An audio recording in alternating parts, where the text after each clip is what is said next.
Coach Louis here, once again with another presentation that's not just going to help you throughout this program, but also for the rest of your life. Right? So how do you progress through your plan? Well, don't look at your plan as a rule book. Instead, see it as a guide that's showing you the way. And what I mean by this is that we're going to cover different points here. But take for example your warm-up, or what I like to call building sets. Sorry for the typo right there with the image on top of the words, but as my dude here says, warm-ups are awesome, said no one ever. I get it. You don't want to, just hang around just feeling like you're not doing anything when it comes to your warm-ups, because it's not actually pushing you. But do not neglect these. A lot of times I see people just going in for the kill, doing as much weight as they can right off the bat. But your warm-up sets, your building sets should be easy, all right? The purpose of these is to actually connect your mind with your muscle. Holding on to those contractions and getting that blood flow so that you actually target the muscle that you're trying to work out at that specific time in the gym, okay? The role is to prime you for the load or the work that's to come. So please do not neglect your warm-up or your building sets, all right? The set numbers. Don't look at your sets as something that you just specifically have to do for that amount of sets or that amount of reps. All right, you can add a set, you can add a little bit more weight, you can add an exercise even.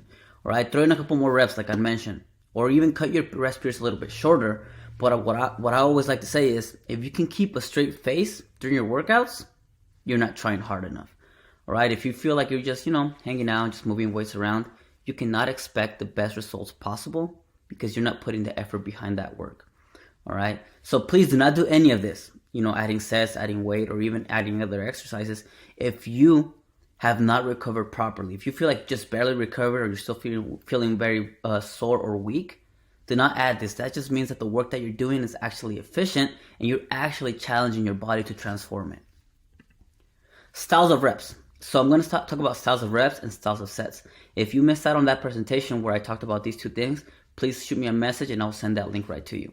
But things like time under tension, partial reps, negative reps, peak contraction holds is going to matter because you're either doing things a little bit faster, a little bit slower, you're using lightweight, you're using heavier weight, you're cutting the weight in half, you're dropping the weight, things like that.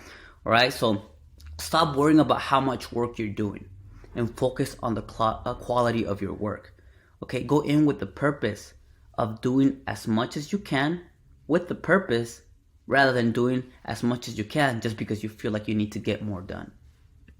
Styles of sets. Drop sets, like I said, super sets, cluster sets, rest, pause sets. Please shoot me a message if you missed out on that presentation once again. But there's this theory that, you have to do more reps if you want to cut. You have to do less reps if you want to bulk or build muscle. It doesn't matter as long as you're actually putting the effort behind the work. So forget about, all those rep ranges that you just trying to cut. That's why you're just going up to 20, 30, 40 reps.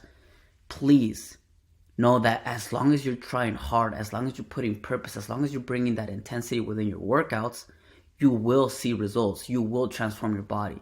It all comes down to effort and how much effort, how much purpose you're willing to put behind the work that you're actually putting in the gym. Sorry if I confused you there, but I hope you got it. There are many ways to progress through your plan, as you can see, but none of the previous points covered in this presentation will make much of a difference if your recovery, and your nutrition are not on point. Okay, you simply cannot outwork a bad diet. You simply cannot outwork poor recovery. So things like your sleep, your diet, once again, you need to be on top of those things because you're literally breaking your body down in the gym. But if you're not rebuilding it through your sleep, through your recovery, through your rest, through your food, you're really, just wasting time and beating your body down. But in conclusion, your body doesn't know numbers, all right? It only knows stress and how long it is under that stress. Therefore, it is impossible for me to tell you exactly how many reps or sets it'll take you to push yourself, all right, in every workout. So progress through your plan by feel, all right? Because just because I don't know the amount of sets or reps that it's going to take doesn't mean that you shouldn't, all right? You will train by feel, like I mentioned, following the given rep ranges and sets, assuming that you have adequate resistance, weight to execute your workouts with the desired intensity, keyword intensity, that will challenge you for that rep range or number of sets, right? You should strive to be better each training session and push yourself to your limits through maximal effort each day. Do the best you can and continue to get better training session after training session. Once you set foot in the gym, you're at war with yourself.